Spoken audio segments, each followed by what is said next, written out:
حج وہ ہے جس کے تقریباً تمام مناسک جو ہیں وہ ایک خاص مقام پر ادا ہوتے ہیں۔ آپ سفر کر کے جائیے، مکہ مکرمہ جائیے، اللہ کے گھر کا طواف کیجیے، پھر وہاں سے جو بھی روانگی ہوتی ہے یوم الترویہ 8 ذی الحجہ کو نکلیے اور جا کر منا میں قیام کیجیے ایک رات، پھر 9 کی صبح کو نکلیں عرفات جائیے، عرفات میں شام تک قیام رہے گا، لیکن مغرب کی نماز کے وقت کے بعد وہاں سے نکلیں گے، مغرب وہاں پڑھیں گے نہیں، وہ جا کر مزدلفہ میں پڑھی جائے گی عشاء کے ساتھ ملا کر، چاہے کتنی ہی دیر ہو جائے۔ بہرحال یہ ساری چیزیں ایک خاص مقام کے ساتھ ہیں، منسلک ہیں، ہر جگہ پر یہ ادا نہیں ہو سکتا۔ اب اس میں دیکھیے حکمت نظر آ رہی ہے، چونکہ حج جو ہے ایک خاص جگہ پر ایک خاص مقام سے وابستہ ہے،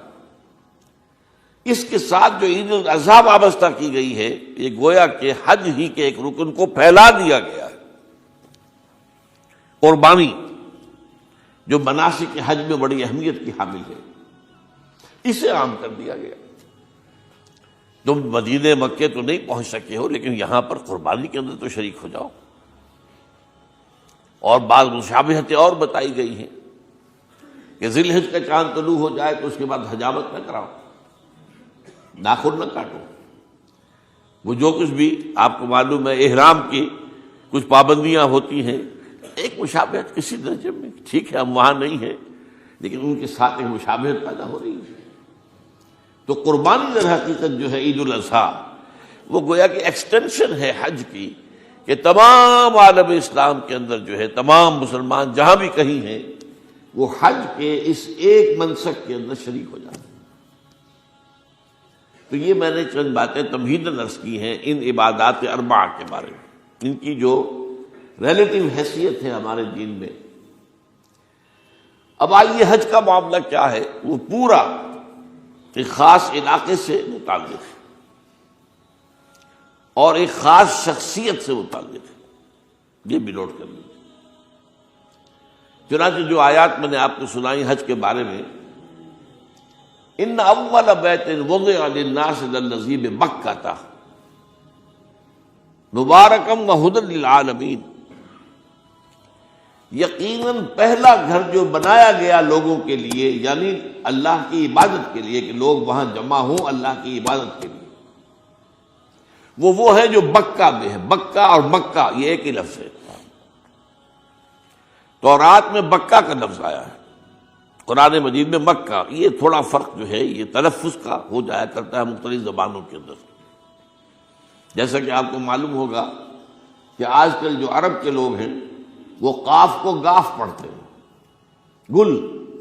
گم، قم کی بجائے گم، قل کی بجائے گل، اقول لک اقول لک، وہ گاف۔ تو یہ جو ہے فرق ہو جاتا ہے۔ تو بکہ وادی بکہ یہ ہے در حقیقت مکہ مکرمہ۔ تو پہلا گھر جو بنایا گیا ہے، اور اس کے بارے میں جو یہ عام طور پر مشہور ہے کہ اس کے معمار حضرت ابراہیم ہیں، یہ بات صحیح نہیں ہے۔ اس کے معمار اول حضرت آدم علیہ السلام خود ہے۔ اول بیت ہے نا، پہلا گھر، تو کیا یہ ممکن ہے کہ آدم سے لے کر ابراہیم تک کوئی گھر اللہ کی عبادت کے لیے بنا ہی نہ ہو؟ تو ناممکنات میں سے اولا بیت میں خود دلیل موجود ہے، حضرت آدم علیہ السلام نے اس کی تعبیر کی۔ البتہ اس کے بعد بعض سیلابوں کی وجہ سے یہ عمارت گر گئی اور کچھ جو وہاں پر آبادی بنی تھی وہ بھی ختم ہو گئی۔ تو ایسے آتے ہیں، آپ کو معلوم ہے یمن میں جب ان کا ایک بند ٹوٹا تھا بہت بڑا، سد معارم، تو پھر وہاں جو اتنی خوشحالی تھی اور جو وہاں پر جو باغات تھے اور جو کھیتیاں سب برباد ہو گئی، اور وہاں سے لوگ جو ہے نقل مکانی کرنے پر مجبور ہو گئے۔ یہی یمن کے قبائل تھے جو جا کر شام اور عراق میں آباد ہوئے، یہی یمن کے دو قبیلے تھے جو مدینے میں آ کر آباد ہوئے، اوس اور خزرج، یہ یمن کے قبیلے تھے۔ تو اس بند کے ٹوٹنے کے بعد اگر خدا نہ خواستہ اگر ہمارا تربیلا ڈیم ٹوٹ جائے کیا ہوگا؟ پچھلے دنوں خبریں آئی ہیں اخبارات میں کہ ہندوستان میں غور ہو رہا ہے اس پر کہ تربیلا ڈیم کو اڑا دو۔ وہ سوچ رہے ہیں پاکستان کو ختم کرنے کی سبیل کیا ہو سکتی ہے، تو بڑی سمپل ہے اور بڑا آسان کام ہے، بمبارڈمنٹ کر دینا جو ہے۔ ٹھیک ہے ان کا جہاز آئیں، کچھ کو ہم گرا بھی لیں گے، کچھ تو آ کر جو ہے وہاں پر وہ اپنے بم جو ہے وہ ہدف کے اوپر گرا جائیں گے، کیا ہوگا؟ یوں سمجھیے کہ جو سونامی کا آیا تھا سیلاب، وہ سونامی کا سیلاب آئے گا بھارت پاکستان کے اوپر، اور ہر چیز تباہ و برباد ہو جائے گی۔ کم سے کم یوں سمجھیے کہ تقریباً 100 میل کی چوڑائی میں، اور بھی یہ سب جو ہے ریگستان بن جائے گا، ہر چیز ختم ہو جائے گا، خدا نہ خواستہ خدا نہ خواستہ۔ دوبارہ سد معارف کے بعد یہ صورتحال واقع ہوئی تھی، تو اس کے بعد سے یہ جو ہے یہ اللہ کا گھر یہ جو ہے گرا ہوا تھا، اس کی کوئی اب صرف یہ کہ قواعد رہ گئے تھے۔ قواعد کہتے ہیں جو بنیادیں ہوتی ہیں، وہ پھر اللہ تعالیٰ نے حضرت ابراہیم کو بتائی کہ یہ ہیں وہ بنیادیں جن پر کہ وہ گھر ہوتا تھا۔ وَإِذْ يَرْفَعُ إِبْرَاهِيمُ الْقَوَاعِدَ مِنَ الْبَيْتِ وَإِسْمَاعِيلُ، ان بنیادوں پر حضرت ابراہیم اور اسماعیل نے مل کر دو معماران حرم نے یہ عمارت جو ہے دوبارہ تعمیر کی ہے۔ تو گویا کہ حضرت ابراہیم علیہ السلام معمار دوم ہے، معمار اول اس کا جو ہے وہ خود حضرت آدم علیہ السلام۔ فیہ آیات بینات مقام ابراہیم، مقام ابراہیم ہے، جو بھی وہاں گئے ہیں انہوں نے دیکھا ہے کہ ایک پتھر تھا جس پر کھڑے ہو کر حضرت ابراہیم علیہ السلام تعمیر کر رہے تھے۔ اب آج تو آپ کو معلوم اسکیفولڈنگ لگ جاتی ہے، بانس لگ گئے، یا آج کل تو جو ہے پائپ جو ہے لوہے کے اس سے لگا کر، تو جیسے جیسے عمارت اٹھتی جا رہی ہے اسی طریقے سے اس کے ساتھ جو ہے وہ چل رہے ہیں اور ان کے اوپر کھڑے ہو کر تعمیر ہو رہی ہے۔ تو اس وقت کچھ نہیں تھا، تو ایک پتھر ایسا تھا کہ جو خود بخود اٹھتا تھا پھر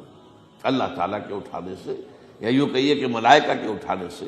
اور اسی پر حضرت ابراہیم کھڑے ہو کر وہ پتھروں کے اوپر پتھر رکھتے جا رہے تھے، اور اس کی وجہ سے اس پتھر کے اوپر کتنی دیر کھڑے رہنا ہوا ہوگا حضرت ابراہیم علیہ السلام کا کہ اس پر ان کے پاؤں کے نشان بن گئے۔ وہ ہے مقام ابراہیم، جو آپ نے دیکھا ہوگا کہ وہاں ایک بہت خوبصورت قسم کا ایک پنجرا سا بنا ہوا ہے، اور اس کے اندر وہ مقام ابراہیم ہے۔ اور جب بھی طواف کرتے ہیں تو طواف کے بعد 2 رکعتیں جو ہے وہ پڑھی جاتی ہیں ابراہیم، مقام ابراہیم کے پیچھے، جتنا بھی قریب تر ہو کر پڑھا جا سکے، لیکن بہرحال رخ ادھر ہے۔ تو فیہ آیات بینات مقام ابراہیم ومن دخلہ کان آمنا، تو ایک تو یہ کہ وہ نشانیاں ہیں، وہ اللہ تعالیٰ جن لوگوں کی کہ دل کی آنکھ کھلی ہو، روحانی آنکھیں کھلی ہو، ان کو دکھاتا ہے، اور ایک وہ ہے کہ جو ہماری ان سامنے کی ظاہری آنکھوں کو بھی نظر آتی ہے۔ یہ نوٹ کر دیجئے کہ یہ مقام امن کا گہوارہ رہا ہے۔ عرب میں لوٹ مار، قتل غارت، قتل کے بدلے میں قتل، پھر قتل کے جواب میں قتل چلتا تھا، لیکن اس وقت بدترین دور میں بھی عربوں کا معاملہ یہ تھا کہ کوئی شخص فرض کیجئے کہ وہ کئی مہینے سے اپنے باپ کے قاتل کو ڈھونڈ رہا ہے تاکہ قصاص لے سکے، بدلہ لے سکے، اسے قتل کر سکے، اسے کہیں نظر نہیں آ رہا، اچانک حرم میں نظر آ جاتا ہے، وہاں وہ نقصان نہیں پہنچائے گا اسے۔ یہ امن کا گھر ہے، اللہ تعالیٰ نے اسے امن کی جگہ بنایا ہے، بلد الامین کہا گیا ہے اس کو، امن والا شہر۔ تو یہ جو ہے یہ تو آج تک بھی اس کی جو برکت ہے وہ نظر آتی ہے۔